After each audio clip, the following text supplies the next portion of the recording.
Earlier in the year, we reviewed the Lian Li A3 mATX, and one of the things I said in that video was I really like the case, and I think I want to build my own personal gaming PC in the A3 mATX. The day's finally arrived, ladies and gents. I'm going to be doing it and building myself a new gaming PC for the first time in about 2 years. Now, you may have seen me have PC build videos for my own gaming PC on the channel before, but it's always been the same hardware and I've been putting it through different cases. Today, I'm finally switching to Ryzen. We're using the 7800X3D, so come along with me and join me on my journey of downsizing, but going a bit faster.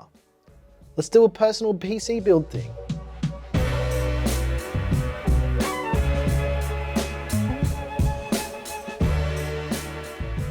As mentioned, I'm using the A3 mATX because I reviewed it so well, and I did promise you guys that I'd build my own gaming PC with this, and I've seen a lot of comments over the last couple of weeks saying, hey, when's that video coming? And I was like, hey, thanks for reminding me, because I did say I was going to do that because I was excited about it, and to be honest, I am still excited about it. So this is the case, the Lian Li A3 mATX. I went through absolutely everything in that review, so if you're interested in that, check it out after the video because there's a few interesting things I didn't do in that review that I'm going to be doing in this video. What could I possibly be talking about? The motherboard I went for is a board that we've had sitting for a while. I've only used it for a couple of things, and it's mATX, and it's kind of the highest end mATX board for Ryzen processors out there, especially for AM5.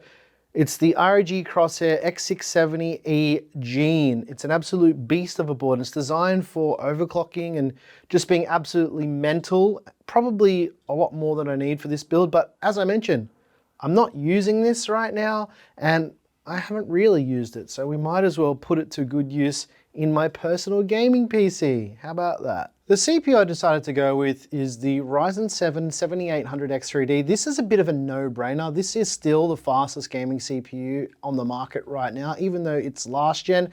And after doing all of our Ryzen 9000 testing, it just solidified that this should be the processor that I use for the next couple of years for gaming. I game at 4K as well, so it's not really a big deal with the CPU that I'm choosing at this point in time, at least not yet. So yeah, this will be the one. It's perfect for all of my needs. I'm not doing anything like virtualization. I'm not doing anything on this PC other than building a glorified Call of Duty computer. If you don't know by now, I'm not really into the RGB thing. It was cool for a period of time, but you know, I've always had non-RGB personal rigs, so I've decided to go with this Team Group T-Create Expert. This is 6400 mega transfer memory, 32 gig kit. I bought this one a little while ago, basically because if you look closely, it doesn't have any RGB and it looks quite sleek. For storage, I'm using this 4 terabyte Team Group PCIe Gen 4 M.2 drive. I can't remember the model number of what it is, but this is straight out of my current gaming PC. And I'm just going to swap it in and then maybe do a fresh Windows install. I don't know yet, but yeah, this is the drive that I'm going to be using.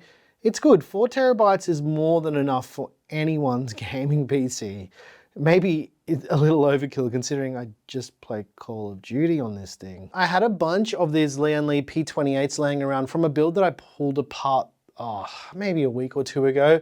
But I really like these fans. They don't have any RGB, they're very quiet, and the greatest thing about them is in classic Lian Li fashion, they've got a single cable coming off a fan or a fan frame. So it just makes it a lot easier for cable management, and there's no lighting. I don't want RGB, not my jam. I hope you figured that out by now. You can see how this is going already. You'll probably tell what it looks like from the thumbnail already, but you know, you're hanging out with me. Believe it or not, this is the GPU that I've been using in my personal gaming PC since I built my dad's flight sim PC. I'll put a link to that down below in the description, but this is the ROG Strix RTX 4090 EVA 2 edition, or EVA 2 edition, depending on who you're asking. Basically, it's a Neon Genesis themed EVA 2 graphics card. It is absolutely huge, and the red looks so sick. Even though I'll never look at it, I know that it's there. It's like wearing fancy undies underneath it. Nice. Like the ones I'm wearing now. Fair enough. This is the new Lian Li Edge 1000 power supply. You can see what makes this different. It doesn't have any of the modular power connectors on the side of the power supply. It comes out on kind of like a breakout section. This is typically designed for dual chamber cases like the O11 series of cases, but I figured that something like this might actually work really, really well on the A3 mATX because of that. Right, we'll find out, but I think it's going to be just fine and dandy. For cooling, you guys know how I do. I love air cooling. This is the Noctua NHU D15S. This is the Chromax version, and it is all blacked out because that's what I'm going for. And this is the air cooler that was out of my old gaming PC. I extracted it to go into the new one. And believe it or not, this huge thing fits quite comfortably in the A3 mATX. And no, I'm not using the Noctua offset brackets for AM5 because I lost my set for the D15. I don't know where I put them. I might change it out at a later date, but I think it's going to be just fine. Maybe run it a little bit warmer, but ultimately not going to be a big deal with the 7800 X3D as this CPU just doesn't run hot as it is. I thought I'd take this opportunity with building this PC to show you guys the speed in which I would build something. Obviously, I'm going to skip over a couple things, but also to show you guys a couple handy little tricks. What you're seeing here is a pretty standard PC building procedure of socketing a CPU.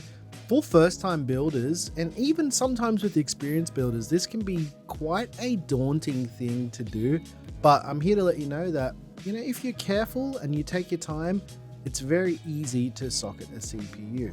Basically, I just drop it in, give it a little wiggle, and then I pull the cover down. And with most modern CPU sockets now, when you close the socket, that cover will pop off. So don't worry about pulling it off beforehand, it pops off on its own. Every PC build is different, and the order can be different, but the order in which I'm showing this build here is the order I would recommend for this type of build. But as you're about to see in the video, not everything goes to plan. This is the time that I would get to installing M.2s. Get it done nice and early so you don't have to think about it. For this board, it's not really geared towards having heaps of storage, so 4TB drive, as I showed earlier, is the perfect size. Always remember to remove the plastic from the bottom of the heatsink, as it can reduce thermal performance here. But yeah, I just thought I would show this because some people forget to do this. An interesting fact about some M.2 drives is a lot of them don't have any modules on the back, so you won't see much difference when you don't remove the plastic on the back, but this drive does have chips on the back. And with these new slots, they have clips. I'm only using a screwdriver here because I don't want my fat fingers to get in the way so you guys can actually see what I'm doing. The left screw has a little indent on the back of the heatsink and it kind of lines it up perfectly. So it's very hard to mess up the heatsink on this motherboard. And you'll find that a lot of motherboards are doing this now, and it's easy to orient that heatsink. For many coolers, especially with AM4 and AM5, you will retain that factory mounting bracket. You typically see this more with liquid coolers, but I have to remove it here for the big Noctua cooler that I'm using. It's 4 screws to remove the factory mounting brackets, and I'm putting in the spaces that are required for this Noctua cooler. Typically, I like to finger tighten stuff in just so it doesn't go flying around all over the place as I'm trying to install a cooler. And then I'll come in with my screwdriver and tighten it all up just so it doesn't flap about when we move stuff around. Now, because I'm using a big air cooler, it's a better time now to install memory rather than going straight for the air cooler, because the cooler's heatsink is so massive that it will cover all of your RAM modules and it will make it a little bit difficult to install them. Also, clearance is a thing to be aware of with big air coolers too, but most of the time now, most RAM sizes are fine with air coolers. We've had enough time to figure all this out over the last however many years. Next up is thermal paste application. This one is always up for debate, and there's no right or wrong way to do this. The pattern isn't really that important. The trick with thermal paste is too much is fine, too little is a problem. So just about right is right. I hope this all makes sense to you. Now, fastening the cooler after mounting all those brackets up properly is pretty easy. I kind of put this on a little bit of an angle just so I can feel the thread of the cooler grabbing, and then I'll go in and tighten them up, but I don't tighten them up all the way. So let's say, for instance, the top screw that I'm doing right now. I'll do it up a little bit just to grab the thread, and then I'll come in and do the bottom one, because what can happen is if you tighten up the top screw, you're not going to be able to push down and put the bottom screw in. I hope this is all making sense to you guys. The seasoned PC builders, you guys know all of this stuff already, so you're not hearing anything new, but for people who may be watching the channel who aren't as experienced as the other people watching the channel, these are just handy little tips to keep in mind. With this cooler in particular as well, the fan is mounted in the center core between the two fin stacks. Just slide it in, and it has some clips, and you can just clip that fan into place. It's best practice to push the fan down as far as possible, especially because we're using that Dan Case A3 mATX. The clearance for this cooler is the maximum air cooler clearance for the case full stop, so even 1 millimeter could put us into a little bit of trouble here. But as you'll see, not everything goes to plan. I think I've said that already. We're going to rip all the panels off the A3 mATX. Make sure you watch our review if you want to know absolutely every single detail about this case, but one thing that we didn't do was an air-cooled build, and that's what I was curious about. Also, with the motherboard that we're using here, we can't use all of the mATX standoffs because it doesn't have the holes in one section, and this case doesn't have the lower center hole further down. Typically when it comes to building, especially with air coolers, I prefer to install the rear fan before the motherboard, because what can happen is you might not be able to put the fan in. Sometimes heat sinks are just way too big and the clearance with the case can be a problem. So it's always best practice from my experience to do this beforehand. It's just going to make your life a lot easier later. I typically mount it on the lowest position as well, and then I can come back and adjust it if I need to later, especially if you're installing a liquid cooler at the top, which we're not doing in this, but just if you were to do that, it allows you to get a little bit of extra clearance in case the radiator and fans together are quite thick. I would typically put the motherboard in at this point just so we can see how everything fits, and most of the time the motherboard won't come out again, and you'll see what happens with this build. It's a very tight case. Even though it is large, the graphics card does make it a little bit challenging. For the power supply here, I wanted to use this new Edge power supply because from just visually inspecting the power supply, I figured that this would work the best with the cable setup on this. Now, here's where this is a bit up to debate because of the GPU we're using. You can put this in the topmost position and it does fit up there. You'll see that in this clip here, I did put it as high as it could go, but in the final build, I did drop it to the second hole, not the one right at the top. And the thing I like about this power supply, as mentioned, is I'd already run all the power cables at this point, and I wanted an easy way to unplug them. And this Edge connector is just so cool. And I know that this is designed for dual chamber cases, but even for non-dual chamber cases like the A3 mATX, this is really, really cool. I also like that all the cables that come with this power supply are pre-sleeved and they feel like a custom cable kit from Cable Mod. The other interesting thing about this, I spoke to Leon Lee about pricing for this power supply. It's the same as any other power supply, so you're not really paying a premium for this interesting power supply design and for a full set of sleeved cables. The other thing is the 12-volt high power cable is also sleeved, which is something that we don't always see with these power supplies. Here's where we begin to run into trouble. Now, I was thinking, hey, you know what? I could just feed the graphics card in through the front. I could remove the power supply, but the smart people out there would have seen this well before me. The cooler is just too massive. Like it doesn't physically go underneath, and there's no way to remove the bottom of the case, which would have been very, very cool. So what I had to do here is something that I didn't really want to do, and I did gloss over filming a bit of this, but I had to remove that huge Noctua cooler so we could get the GPU in place. And you'll see that the clearance between the heatsink and the cooler is so freaking tight. But luckily, as you see in here, we got that massive 4090 in there and it wasn't an issue at all. There's also a little support bracket that comes with the case that I used, and I'm not sure if I showed that, but yeah, it's there.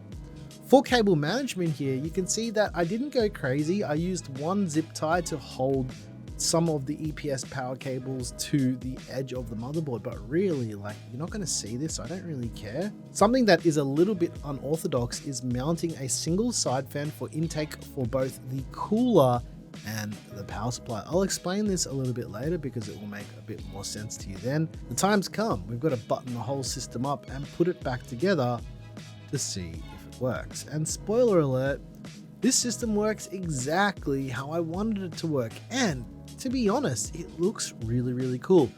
The A3 mATX does have an optional glass side panel as well, and because of this side fan, you know that I'm not going to be using that, right? We're going to be using mesh. I typically have mesh side panels on all my cases. Now, I just prefer the look of it, and for thermal efficiency, it's just better. It can be louder, to be honest, but really not a big deal. This case is gorgeous, and I love the fact that can't see anything inside of it. You might be asking yourself, why have you got a side fan as intake on this case? And I probably already answered this in the video, but essentially with the layout of this case, there's no place to mount a fan at the front, obviously because the power supply is blocking it. And even if we did rotate the power supply, it still wouldn't be a thing. So we need at least one intake, and on the side is the next best option. Now, that said, moving air at 90 degrees can be somewhat problematic, but not when it's this close to the intake for a cooler. I have thermally tested it and it is okay for now, and it will be okay because, to be honest, the 7800X3D just does not get that hot. And if I'm being honest, the D15 is a bit of an overkill cooler for this CPU, and that's kind of what I like to do. I like it to be quiet and a little bit overkill because I never like to hear my PCs, right? I like quiet computers. The other thing is, this is good intake for the power supply. So all of the hot air for the power supply gets exhausted straight out the front, out the top of the case. Now, the keenite out there would have also noticed that I didn't put any fans on the top as exhaust. Well, that is by design. What I found over my many years of building PCs is that if you put an exhaust or multiple exhaust fans at the top of the case with an air cooler, you're actually drawing air away from the air cooler, and the air isn't quite as fresh, and the temperatures and the ambient temperatures in the system will be higher. So I would suggest having no fans and having a single exhaust and a single intake is better than having 3 exhausts out the top with a single intake. Hope that makes sense. It's all to do with internal pressure as well. Although it could be argued that this case is a mesh case, but that being said, with that side intake fan and the side being mesh, it is the perfect combination for airflow. It works really, really well. Now, next thing is, why didn't I decide to put fans at the bottom of the case underneath the graphics card?